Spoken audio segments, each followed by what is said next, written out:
በሰዎች ወይም በእቃዎች መካከል ትልቅ ልዩነት የሚፈጥር አንድ ወሳኝ ነገር አለ። ይህ ወሳኝ ነገር የእቃዎች ወይም የሰዎች ዋጋ ነው። የሰዎችን ወይም የእቃዎችን ዋጋ የሚወስነው ደግሞ የሚገኙበት ቦታና መጠናቸው ነው። በዚህ ቪዲዮ ቦታ ምን ያህል በሰዎች ወይም በእቃዎች ላይ ዋጋ እንዳለው እናያለን።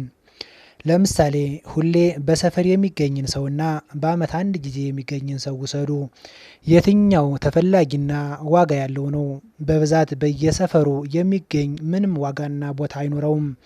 በዓመት አንድ ጊዜ ብቅ የሚል ግን ሁሉም ሰው የሚፈልገውና ሁሉም ሰው የሚወደው ተፈላጊ ይሆናል። ተገቢ ባልሆነ ቦታ ወይም በብዛት መገኘት የአንድን ዕቃ ወይም ሰው ዋጋ ይቀንሳል። ያለ በቂ ምክንያት በየቦታው መገኘት ዋጋንና ተፈላጊነትን ይቀንሳል። ተፈልገህ የምትገኝ እንጂ ማንም እንደፈለገው የሚያገኝህ አትሁን። በኢኮኖሚክስ የአንድን ነገር ዋጋ የሚጨምረው በብዛት በማይገኝበት ጊዜ ነው። ይህ ማለት ዴማንድ ኢዝ ኖት ኢኳል ቱ ሰፕላይ በሚሆንበት ጊዜ ወይም በአቅርቦትና በፍላጎት መካከል ያለው አለመጣጣም አንድን ነገር የበለጠ ተፈላጊ እንዲሆን ያደርገዋል። ለምሳሌ ቤተ መቅደስን ውሰደው። በቤተ መቅደስ ውስጥ ያሉ ሁሉም ዕቃዎች የተከበሩ እና የሚፈለጉ ናቸው። ከቦታቸው ከወጡ ግን ዋጋቸውና ክብራቸው ይቀንሳል። አንድን ዕቃ ፒያሳና ለገጣፎ ላይ ለሽያጭ ብታስቀምጠው እኩል አይሸጥም። በሚከተሉት ሁለት ቁጥሮች ውስጥ የሶስትን መገኛ ተመልከት። የመጀመሪያው ቁጥር 3 በመጀመሪያ ትገኛለች። በሁለተኛው ላይ ደግሞ የሶስት መገኛ በመጨረሻ ሲሆን የሁለቱ ቁጥር ልዩነት የመጀመሪያው 3000 ሲሆን የሁለተኛው ደግሞ 3 ነው። ስለዚህ በ3 እና በ1000 መካከል የሚገኘውን ልዩነት ወይም የተፈጠረውን ልዩነት የወሰነው የ3 መገኛ ቦታ ነው ማለት ነው።